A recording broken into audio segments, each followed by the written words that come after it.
Hey there, welcome to this week's episode of Endurance Coaching Business. This episode is brought to you by TrainingPeaks, which is an all-in-one endurance coaching platform where you can run your website, onboard your clients, coach your athletes, analyze their data, and sell stuff, membership plans, products, training plans, all from your own branded site. So, been a while since the last episode. I had this clever idea of creating a blog post called 8 Reasons to Coach with TrainingPeaks. Now, obviously, TrainingPeaks is a competitor, so I don't necessarily think you should be coaching with TrainingPeaks. I think you'd be better off coaching with TrainingTeaks, but then that's all dependent on what sort of business you have anyway and what you're looking to achieve with your business. Anyway, my clever idea was to write a sarcastic post about and say that it's 8 reasons to coach with TrainingPeaks, but actually in a clever way it would be the 8 reasons why you shouldn't be coaching with TrainingPeaks. Anyway, I started to record me actually doing that episode, reading out this blog in this sarcastic way, and realized that I can't really do it that way around. So I'm going to leave the post as is. I'm not going to take the post down now. But I realized that I'm not comfortable speaking that way, so maybe I shouldn't be comfortable writing that way. And it was a bit of a strategy that I was hoping to maybe cause a bit of a stir or whatever and make people think about these things.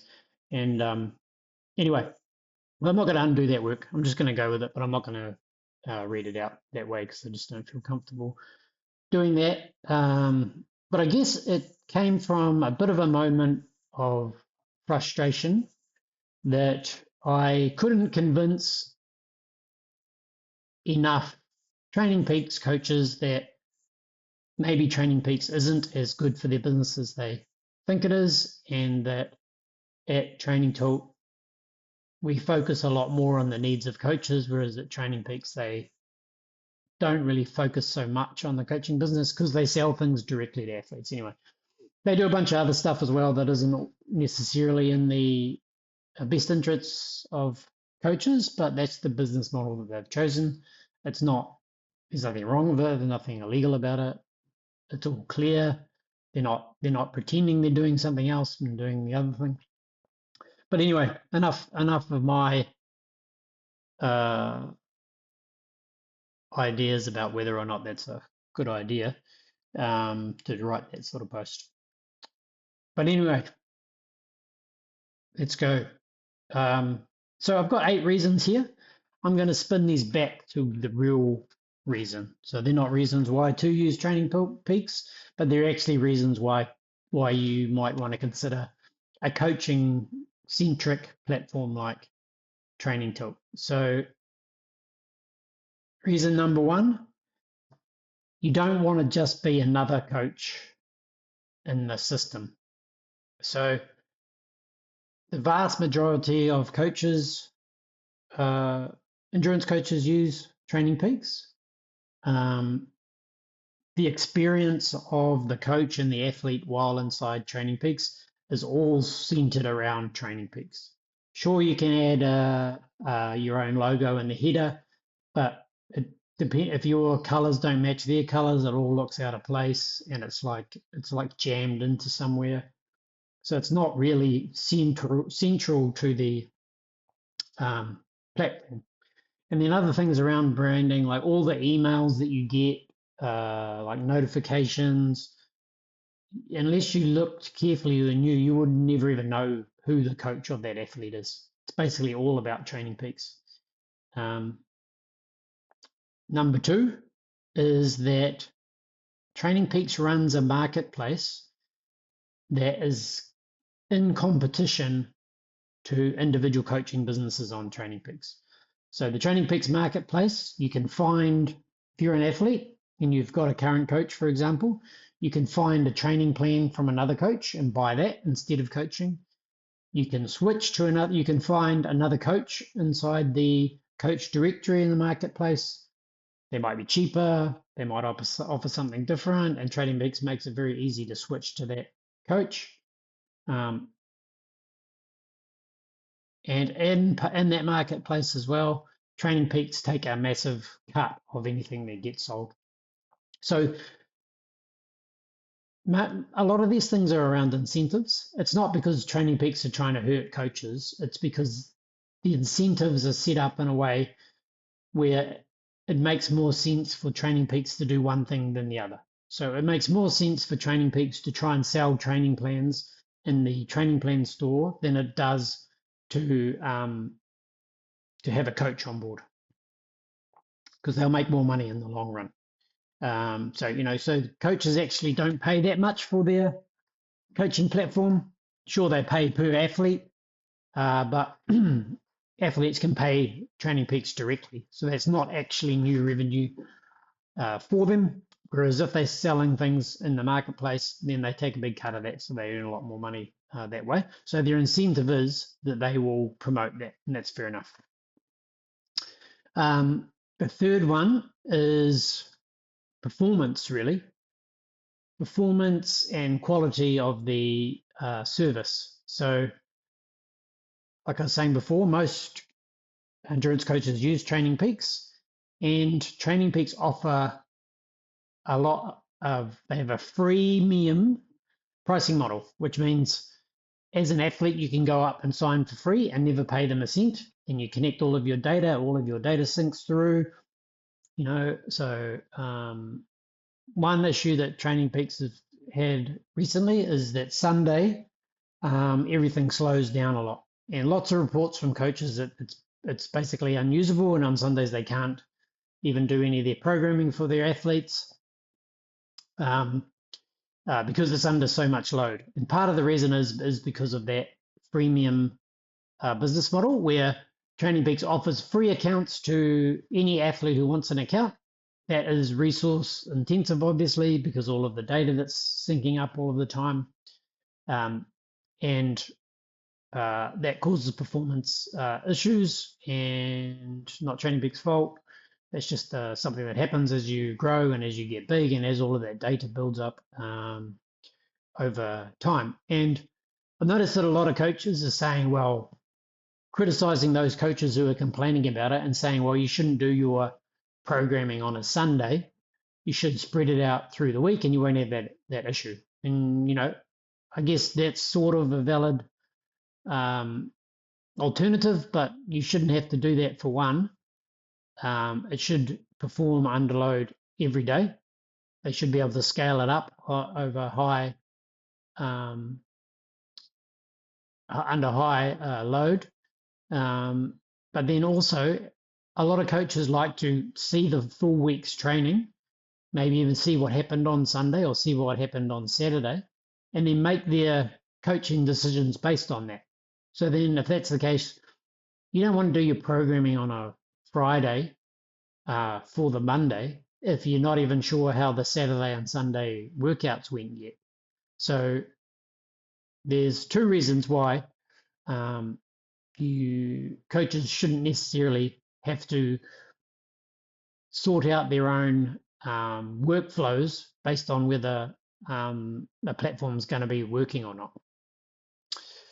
And again, this is more, from my perspective, this is more about because they are so popular, not necessarily because they have done anything wrong or they're not doing a good job. Because if Training Tilt had that many coaches and athletes on there as well, it'd be exactly the same. We'd be struggling, would have lots of issues, would be spending all of our time trying to figure that out.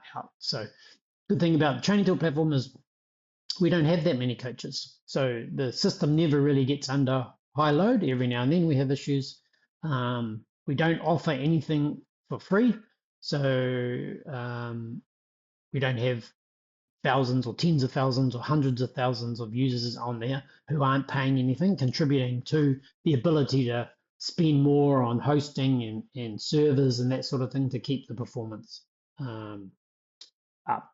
Okay, so the fourth one is the having control of your own business growth. So TrainingPeaks is not in the business of helping your coaching brand grow. They're really in the business of growing their own brand. And you can see that in all of their communications.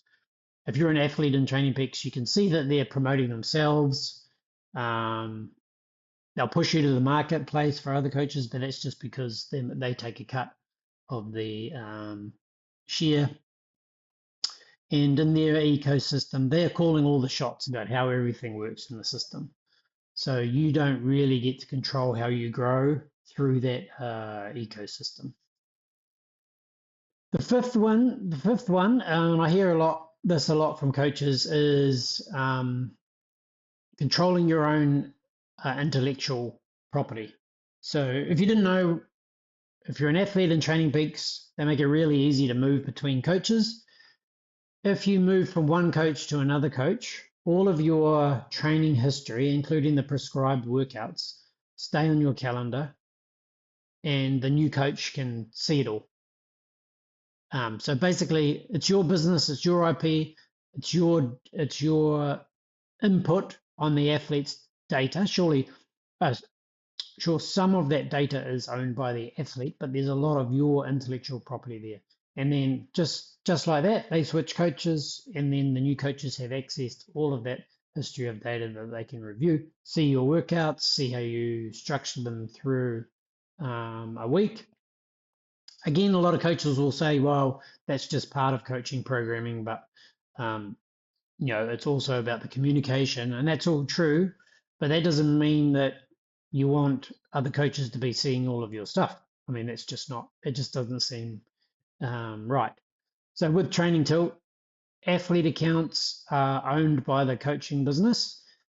And then if an athlete doesn't want to be coached by that coach anymore, then that athlete account can just be disabled and they can't transfer it to another coach. Everything's within a coaching centralized around the single coaching business, athlete accounts, coach accounts, all the data, nothing is shared between different coaching businesses.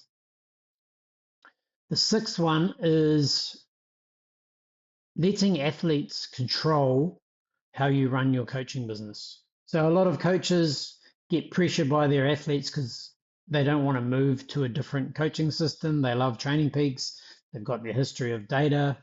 If they do move, change is always hard. We know that, regardless of how technical you are, it's always hard to change from one system to another.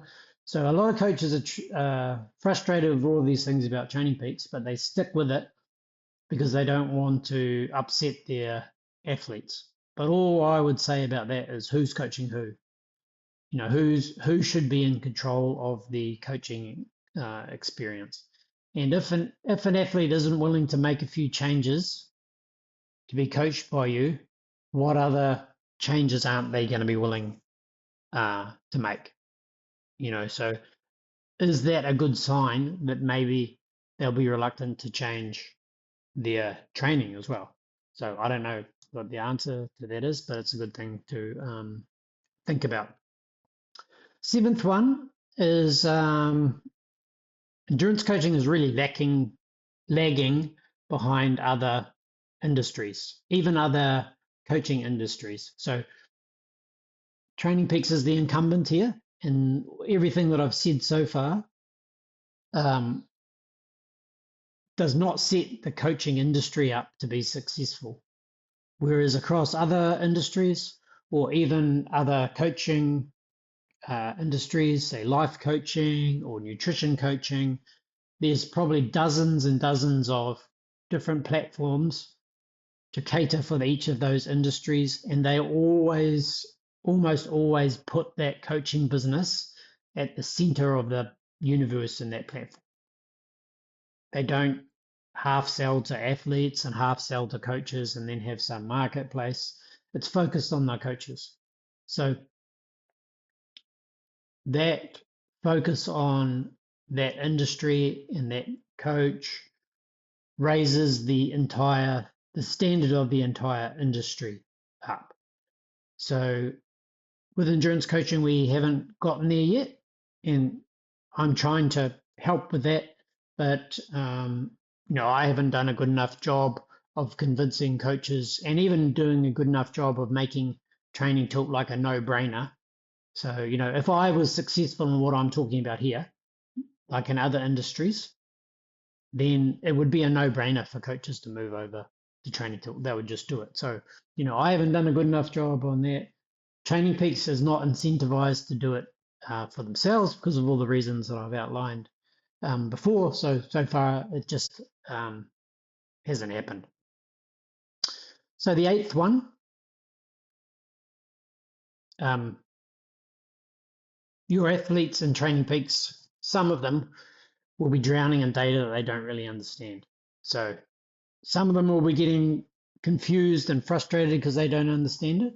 Others think that they understand it and they probably obsess over it too much, taking too much of the data in consideration, not realizing what is important, and not understanding that they don't understand what that data is doing to them. And then, of course, there is athletes who do understand it and do a good job of analyzing their own data. But in that case, they might be the athletes that step away from coaching and then just use TrainingPeaks as an athlete and do their own analysis and coaching. So data is good, but in TrainingPeaks, the coach has no control over what the athlete sees in terms of data. Whereas in TrainingTilt, the coach can configure a bunch of features that the athlete can and can't see. They can set defaults around what charts they see and what charts they don't see, just to give maybe a simpler, more customizable experience to the athletes based on the way the coach coaches, but also in the way that the athletes learn. So a lot more customization around that sort of thing in TrainingTilt. Again, putting the focus and the control in the hands of the coaching business to really make the platform their own platform. That comes to the end of that. I think if you really want to take control of your coaching brand, your coaching business, the growth of your coaching business, the experience that your athletes have in the platform, more customizable, more branded, then TrainingTilt is probably something that you should at least take a look at. And going to be doing some free migrations for coaches looking to move from TrainingPeaks to TrainingTilt. It'll be free, but it will take at least the commitment to use the platform maybe for at least 1 year. So sign up for an annual payment and we'll do all of the data migration for you for free. So all of your workouts, all of your training plans, all of your athletes' data, anything that you need to get into the platform. So the best way if that sounds interesting, the best way to get started with that is just to sign up for a free trial, because you need to make sure first, before you commit to a year of using a platform, that it's a platform that you actually like and you think will work for you. So you can sign up to a free trial at trainingtilt.com and then reach out and mention that this offer that I made here. So free migration if you sign up for a year's subscription of TrainingTilt. Pricing is very reasonable, so that's a benefit as well. But anyway, thanks for listening. Sorry about the sarcasm if you did read the full post, but I think it's an interesting way for coaches to think about it. Anyway, talk to you guys soon.